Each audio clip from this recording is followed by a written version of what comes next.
Ready.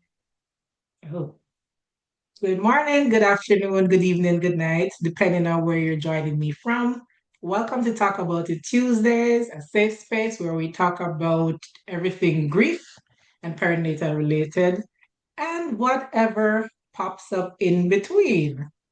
As you can see today, I am not alone in the room. My friend, Miss Vern Hussey, is here to continue.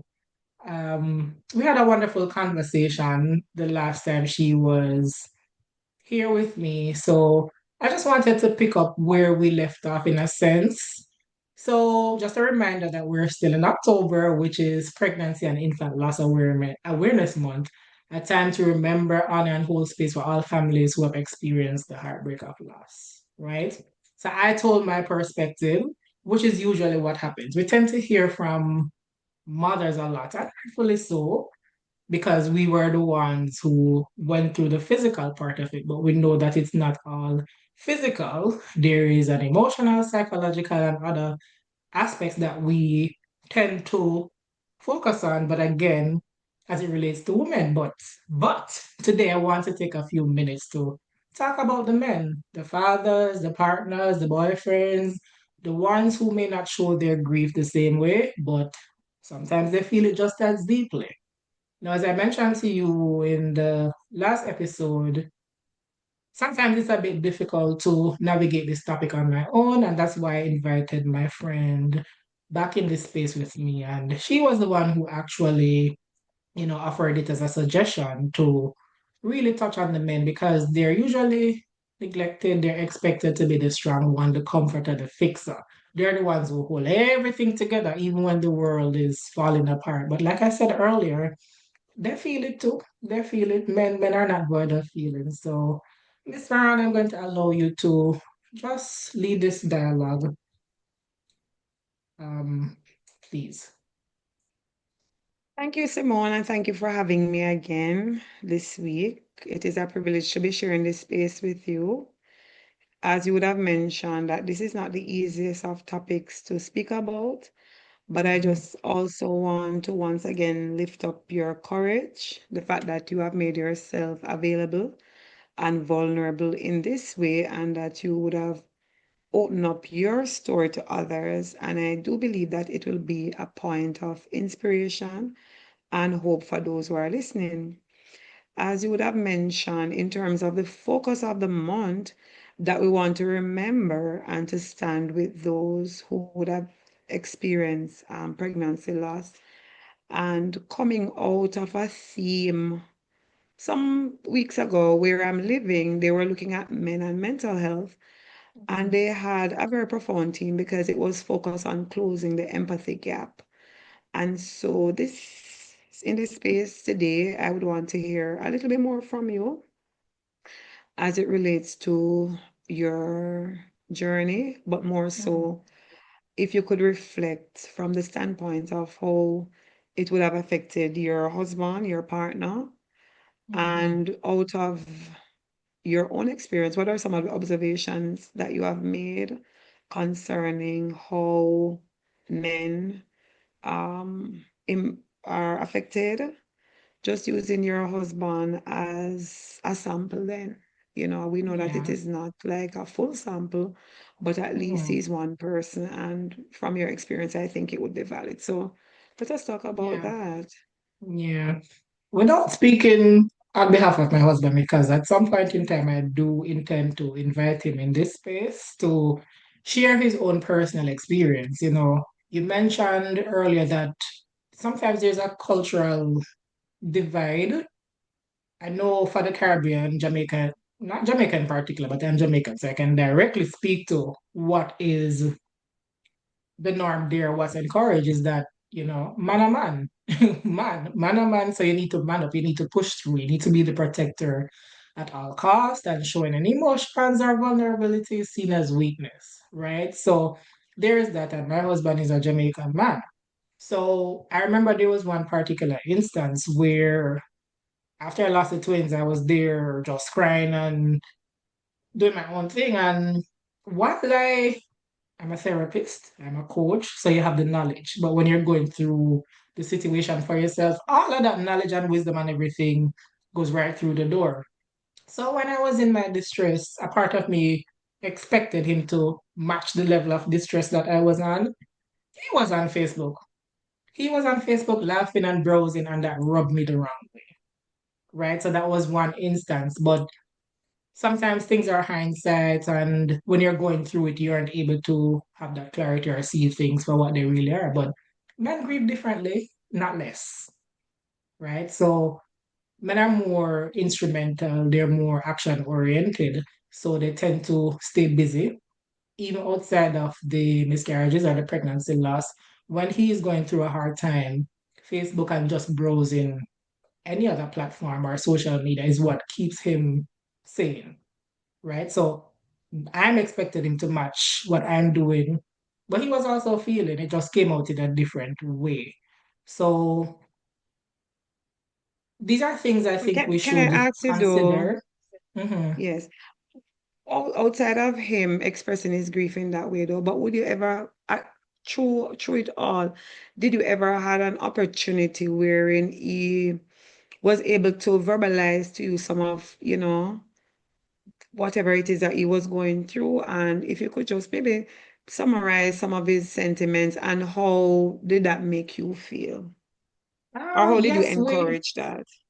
I did not actually. I It came out organically, I would say, after way after probably years later, he would have shared to some extent how he was feeling. Of course, he acknowledged that he wouldn't have been feeling it the same way like I did because I'm the one who physically went through it. But obviously he was hurt. These were his kids. The twins were boys, and he's always wanted boys. So yes, the space was there for him to share how he was feeling, but he did it on his own time. And again, I shared earlier, he's Jamaican. So in the midst of him sharing, you can still see him trying to be the strong one, the protector, and all of that. So, yes, he did share. No, I did not encourage the dialogue. I would want to someday sit down and even have a deeper conversation, but that would be in his timing and not necessarily when I want to talk about it. But we've had dialogue. But the main point I was trying to make was men grieve differently, not less. And that is just something we need to remember and try to include them in the conversation. Some people will respond, or some men will respond directly, if you ask them a particular question. So we can rope them in the conversation, include them, invite them in the conversation. Just need to remember that grief isn't one-sided. It belongs to everybody who has loved and lost. We need to just recognize their pain, acknowledge the fullness of the loss. Everything that was your dream, for the most part, was pretty much his dream. And even outside of my husband, I've had discourse with other men who have lost children too. And when I ask them how they're doing, the knee-jerk reaction is to tell me how their partner is doing and how everybody else is doing except them. So my job in that time is to just, or my role in that conversation is to just say, hey, yeah, you're telling me about your partner and everything else, but how are you, What about Tom? you? How are you, Joe, doing? How are you? And you would see sometimes they fall silent, because they don't get asked that question very much, So yeah, I'll invite him, my husband, to share one day, but in his time, we're still working through it, even though it's many, many, many years later, many years after the first loss and all of that. But we're still going through it. But I just want to remind people that it's not one-sided. And research tells us that 1 in 4 women will experience a pregnancy loss or infant loss. So guess what?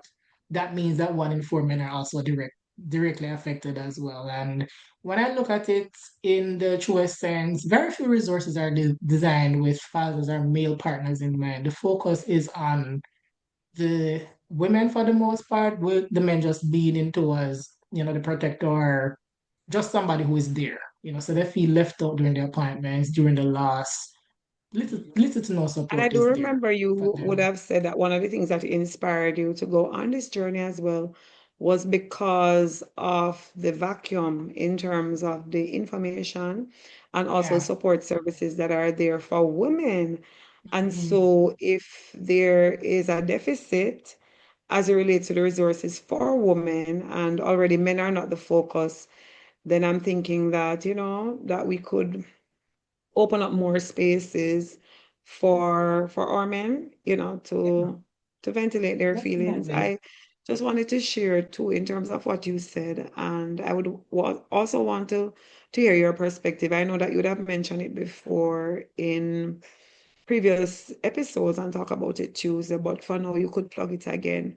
Whereas, the call to be sensitive and understanding. I remember speaking with somebody who was close to me about coming to church, and it was around Father's Day, and they told me no, that they're not gonna come. Mm-hmm. And I, asked why, and then they went on to explain just how difficult it has been for them to come into that space, especially a time of celebration. And sometimes the questions are gonna come because of expectations, And I remember a relative of mine in the UK, one of the things, they went to church and came home crying because when people see them, any baby yet? Any baby yet? That kind of a thing, without Mm. knowing some of the challenges that are happening behind the scene. So, what would your response be, especially in specific to our men, right? When they have to engage with these public spaces and possibly Mm. encounter people who maybe are not aware of their challenges or their struggles because they, unlike the woman, maybe would not have made themselves vulnerable. Mhm.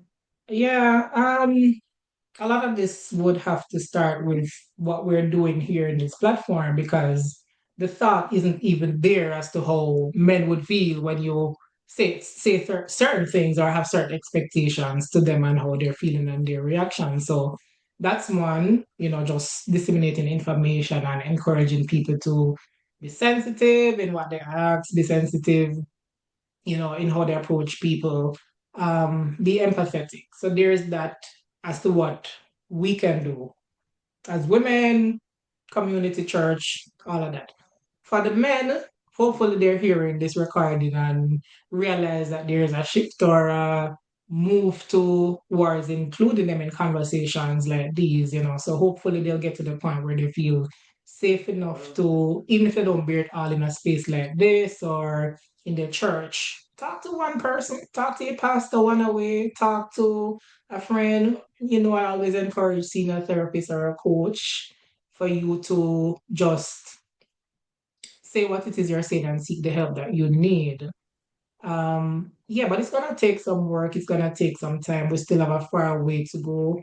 But I think the first step is to have dialogues like these, and hopefully we'll get to the ears of the men where they realize that hey, bereavement and many other spaces like these are, you don't have to come on this platform. You can always reach me via inbox, email.